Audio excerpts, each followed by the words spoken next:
For decades, they told you bread was the foundation of life. They told you fat was the villain. And they told you to build your body on 6 to 11 servings of grains a day like humans were basically grain-powered machines. So let me ask you something simple. Look around. Did it work? Because while we followed the rules, America became a chronic disease factory. Obesity, prediabetes, metabolic dysfunction, spiking across the country. The new federal dietary guidelines straight up call this a health emergency.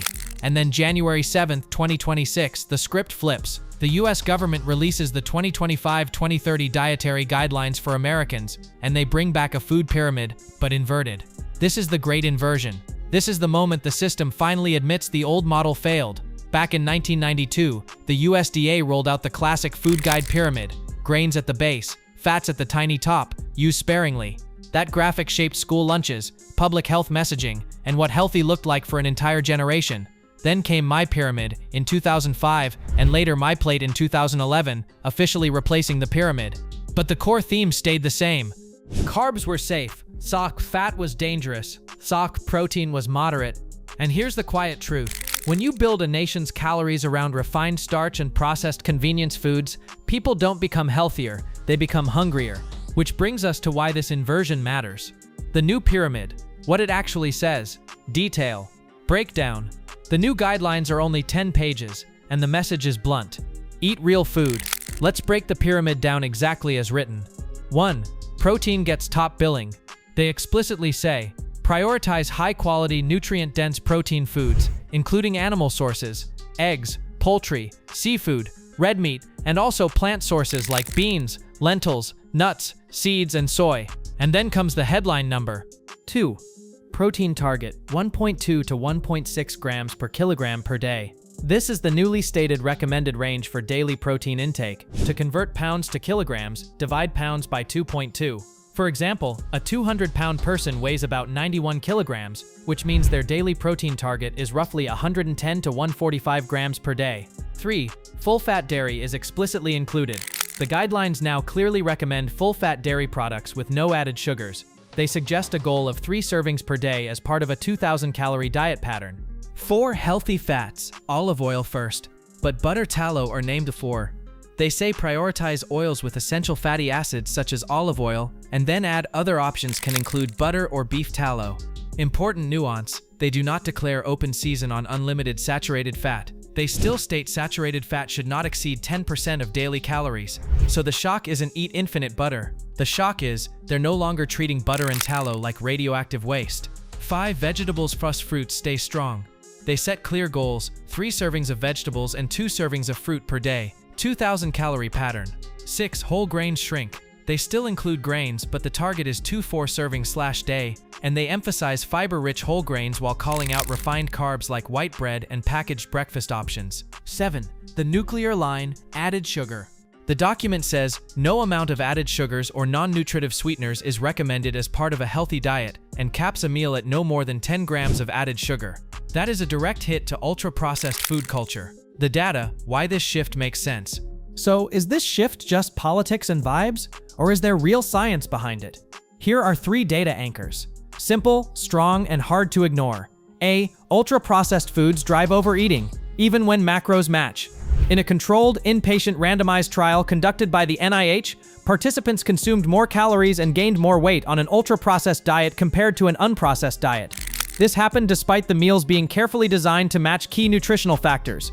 This helps explain why the new guidelines target highly processed foods so aggressively. B. Higher protein improves satiety and supports lean mass. One of the most consistent findings in nutrition research is that protein is the most satiating macronutrient, and adequate intake helps preserve muscle mass. A major meta-analysis examining protein supplementation alongside resistance training found clear benefits for strength and fat-free mass. However, those benefits began to taper beyond approximately 1.6 grams per kilogram per day, which aligns closely with the new federal upper protein target. C. Sugary drinks are repeatedly linked to cardiometabolic disease. Large-scale meta-analysis consistently show that sugar-sweetened beverages are associated with a higher risk of cardiometabolic diseases. So when the new guidelines effectively say that added sugar is not recommended, they are aligning with a deep and well-established body of scientific evidence. The RFK Jr. factor, why his background matters.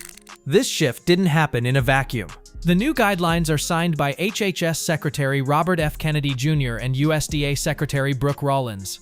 Robert F. Kennedy Jr.'s background is not rooted in traditional nutrition academia. His long-standing public identity comes from environmental law and activism. According to the Department of Health and Human Services, he played a key role in building major clean water advocacy efforts, and much of his career has focused on the relationship between environmental exposures and human health. Whether people support him or strongly oppose him, this perspective is relevant. If you see modern chronic disease as an exposure problem driven by chemical additives, ultra-processed ingredients, and industrial food engineering, then a policy approach that emphasizes eat real food becomes a logical extension of that worldview.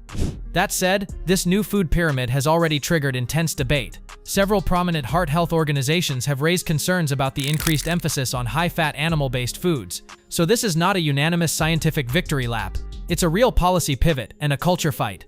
Ancestral comparison, back to the blueprint. Here's the part that goes even deeper. If this new pyramid feels extreme, it may be because we've been living inside a 100-year industrial food experiment. Across many hunter-gatherer societies, when ecological conditions allowed, diets often relied heavily on animal-sourced foods, resulting in higher protein and higher fat intake than what we see in modern grain-dominant dietary patterns. No one ate breakfast cereal. No one poured zero-calorie syrup. No one walked down a snack aisle engineered for addiction. They had the hunt. Seasonal plants, fermented foods, nutrient-dense meals, and long gaps between eating gaps, the human metabolism is built to handle. So when today's guidelines say to prioritize protein, eat real food, and reduce highly processed inputs, whether you call it ancestral or simply common sense, they align with how human biology evolved to function. Conclusion: the biological rebellion alignment. Governments can publish guidelines, but revolutions don't happen on paper. They happen at breakfast, at the grocery store, at the moment you choose protein over processed, and real food over edible chemistry. The biological rebellion is simple. Ron Ogre, eat food your DNA recognizes. Build muscle, not cravings. Protect the gut. Reject dependence on ultra-processed foods. The system finally blinked. The pyramid flipped. Now the real question is, will you? If you're ready to reclaim your biology, subscribe, because this is only the beginning.